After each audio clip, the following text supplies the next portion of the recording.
नमस्कार मित्रों, हिंदी विद तार गोड चैनल पर आप सभी का हार्दिक स्वागत। विद इन 2 मिनट्स CET का जो एग्ज़ाम हुआ था उसमें हिंदी के जो प्रश्न आए हैं उनको अभी मैंने देखा, किसने मुझे भेजा। बहुत अच्छे प्रश्न हैं, काफ़ी स्टैंडर्ड के प्रश्न थे। आइए देखते हैं इनका सिलसिलेवार इनके आंसर। नाटक के अंत में प्रयुक्त मांगलिक पद जो होता है उसके लिए सार्थक शब्द। मित्रों, मांगलिक पद जो आरंभ में होता है उसे मंगलाचरण कहते हैं अथवा नांदी कहा जाता है, जबकि किसी भी नाटक के अंत में प्रयुक्त मांगलिक जो पद होता है वो भरत वाक्य होता है, जिसको भरत मुनि ने इसके बारे में बताया है और उन्हीं के द्वारा प्रतिपादित है, इसलिए भरत वाक्य कहलाता है। नंबर 2, किस विकल्प में एलोकेशन शब्द का हिंदी पारिभाषिक शब्द सही है? तो ध्यान रखें, इसका अर्थ होता है आवंटन। ये धन संबंधी कोई भी आवंटन होता है। समायोजन जो होता है उसे एलोकेशन कहा जाता है। विलोम शब्द की दृष्टि से संगत विकल्प का चयन कीजिए। तो इसमें संगत विकल्प था अधित्यका, पर्वत के ऊपर की जो भूमि, उपत्यका नीचे की भूमि, आगम अनागत। ये अच्छा, इसमें पूछा है कौन सा सही है। माफ़ कीजिएगा, ये ऑप्शन सही नहीं है। यहाँ पर जो ऑप्शन सही है वो ये होगा, वापस देखें, मांगलिक पद जो था वो भरतवाक्य है और एलोकेशन समायोजन है। इसके बाद में जो संगत विकल्प है वो ये वाला है, अधम उत्तम। अधम उत्तम, अधम का अर्थ होता है जो श्रेष्ठ न हो, अर्थात निकृष्ट। उत्तम यानी श्रेष्ठ। अज्ञ और विज्ञ ये मूर्ख और बुद्धिमान का पर्यायवाची है। अग्र और पश्च, अगला और पिछला। तो ये वाला सही उत्तर था बी। इसके बाद में देखिए, निम्न में से किस विकल्प के सभी शब्दों में उपसर्ग व प्रत्यय दोनों का प्रयोग हुआ है?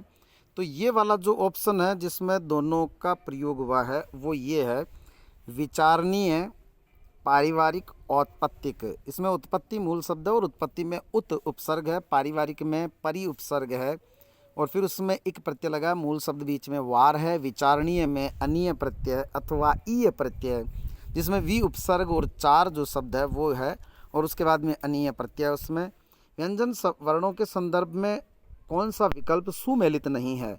तो श और स ये संघर्षी हैं, जबकि इसमें लिखा हुआ है संघर्षहीन।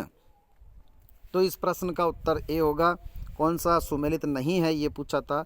फिर इसके बाद में आगे देखें, असंगत विकल्प का चयन कीजिए। तो असंगत विकल्प में आप देखें, पुलिस ने चोर पकड़वाया, पकड़वाया, भिजवाया, दिलवाया, बिठवाया, लिखवाया, नचवाया, ये सभी प्रेरणार्थक क्रिया है। माताजी प्रतिदिन बाग में जाते हैं, ये रंजक क्रिया नहीं है। रंजक क्रिया वो होती है जब संयुक्त क्रिया, दो क्रियापद मिलकर के किसी एक क्रिया का अर्थ देते हैं। जैसे पढ़ लेता है, वह अखबार थोड़ी देर में पढ़ लेता है। इसमें से पढ़ने का काम तो हो रहा है लेकिन लेने का कोई काम नहीं हो रहा। ये रंजक क्रिया है। ये लेना क्रिया जो है वो पढ़ने में एक विशेष रंग भरने का काम करती है।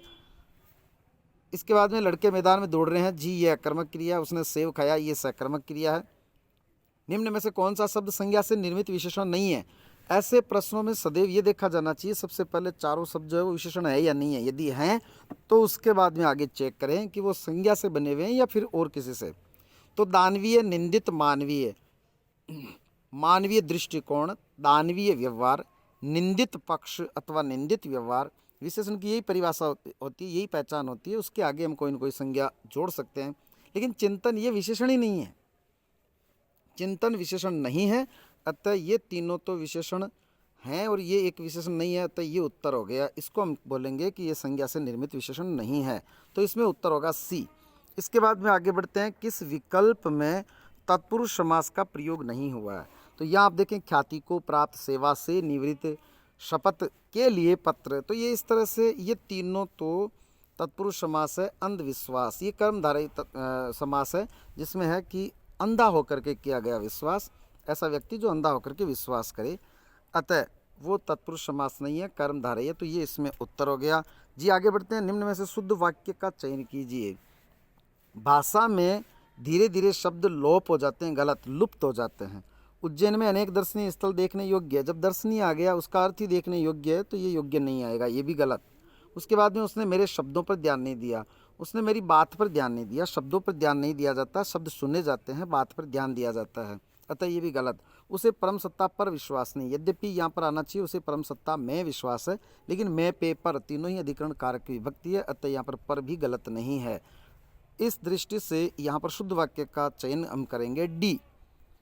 नेक्स्ट, अयादी स्वर संधि की दृष्टि से असुमिलित विकल्प का चयन कीजिए। बहुत प्यारा प्रश्न था, बहुत सारे लोगों ने इस तरह से उत्तर किया होगा कि पो प्लस इत्र पवित्र होता है, लो प्लस इत्र नहीं होता। जी, यहाँ नियम की बात की जा रही है, यद्यपि ये शब्द भी होता है, अगर नहीं भी होता तो यहाँ नियम राइट है, ओ और ई मिलकर के अभी बनता है।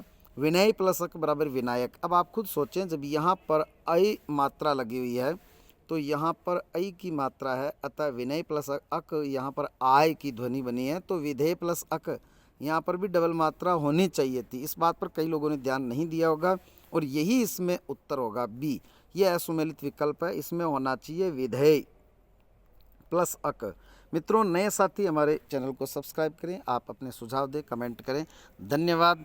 ये आज जो आज पेपर हुआ था CET का, ये उसकी आंसर जो केवल हिंदी के प्रश्न थे उनके बारे में मैंने बताया। अन्य सब्जेक्ट के लिए आप और कहीं पर देख सकते हैं जो सब्जेक्ट एक्सपर्ट है। धन्यवाद।